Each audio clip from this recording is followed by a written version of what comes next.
Hello again, everyone. It's Ember, and this is 10 tips to protect your troops, part 1. Now, while these tips are really aimed to assist the newer, less experienced players, they really can benefit all players, especially within the context of a kill event, SVS, state warfare, or anytime someone randomly decides to attack for that matter. So let's get started. Number 1, peace flares.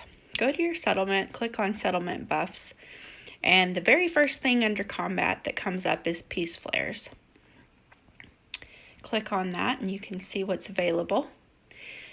Hands down, this is absolutely the best way to ensure your troops are completely safe, assuming that A, you don't have any troops out on resource tiles or encampments, and B, you don't neglect to renew your shield while you're still in danger of being attacked. Now, the neat thing about this particular game is that they actually give you free shields. You don't see that in many games. This one will allow 5 to be recharged, if you will. You can see I don't shield very often, so those are all charged up for me. But you can also go ahead and buy them in different increments for biocaps as well. Now, number 2, we're going to back out of here, and number 2 is going to be settlement buff. So since we're already here, we'll go ahead and stay.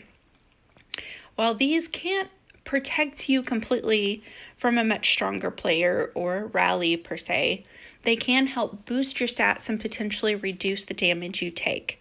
All of these boosts are pretty self-explanatory, and as you can see, they come in different increments of time and sometimes even different percentages. So let's take a look at what we've got here. First, Recon Jammer. That is going to prevent anyone from being able to look and see what you have. So if you throw one of those up, they come in different increments. I always use this during a kill event because I want to have the upper hand. It's so easy to be able to recon someone, see what they have, and know how to counter. So please consider using that if you're going to leave yourself exposed. And that goes for anyone and everyone. So troop defense reduces the damage that you take, whereas troop health increases the damage that you can absorb. So both of those are beneficial. The enemy attack reduction, this actually reduces hunter attack, which of course deals the most damage, so that's beneficial, as is enemy defense. That reduces their defense. And then march capacity. March capacity is going to be important. I'll talk about that briefly a little bit later, but march capacity is something to keep in mind that you may need as well. Okay, number 3, blast shelter. We'll go right down here, zoom in, click on the blast shelter. So blast shelter, this is where your march size is going to be beneficial. And so if you increase your march size, you're going to have more space in your blast shelter to be able to hide these. You can do that 2 ways with your settlement buffs, or you can go to your talents.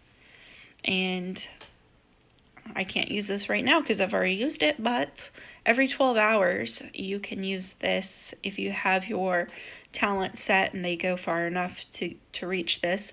But it increases your march capacity by an extra 10% for 30 minutes, and it's very valuable when we're doing trap. It's very valuable when I'm doing showdown.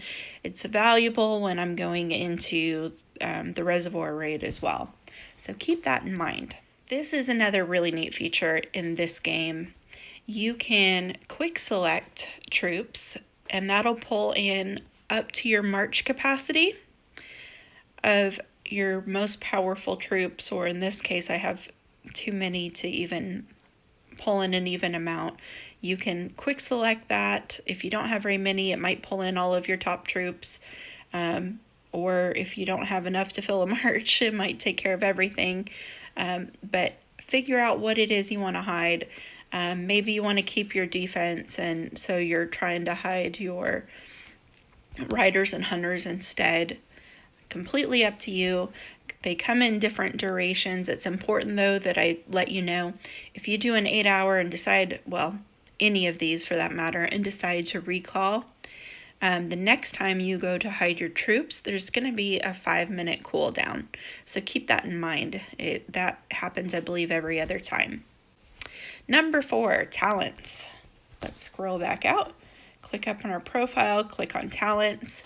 There are 2, war and economy. These are 2 completely different approaches, and it really is up to you to determine what's best for your particular situation. Under war, you have the benefit of both health and defense, and so you can go through and select those that will help offset any attack. It's not going to take it away completely, but it gives you a little bit of a benefit. Or you can go with economy, and you'll see here you have hospital capacity to increase the number of beds. You have battle dressing so that you can heal troops faster. So you can only really do one or the other. So keep that in mind, figure out what's going to be best for you, and go with that. Number 5 is the barricade or your wall. Let's click on this. So your barricade takes care of your settlement defense, and this is where you can actually assign patrol heroes, well, any heroes really, but it's important that you pick the patrol heroes that offer extra boosts when they're assigned to your wall, like Zoe, Ash, Wolf, Maddie, Ray, Trish. We'll switch over really quick and I'll show you. Zoe, if you click on stats and click on military, you can see settlement troop defense.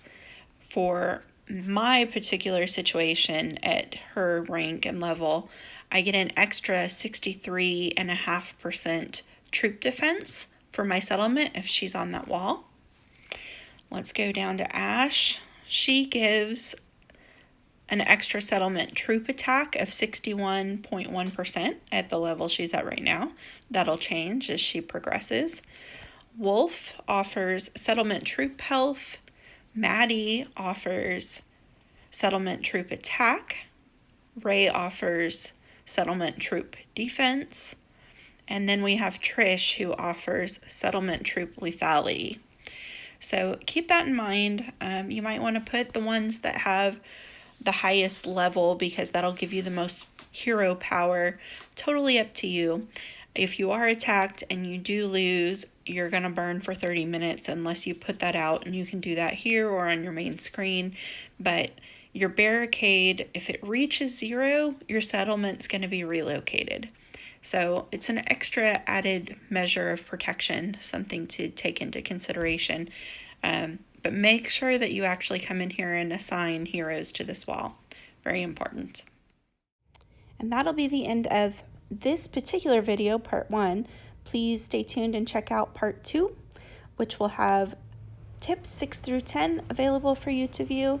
If this has been helpful, please like, subscribe, comment, share it with your friends in your alliance, and I will see you again soon.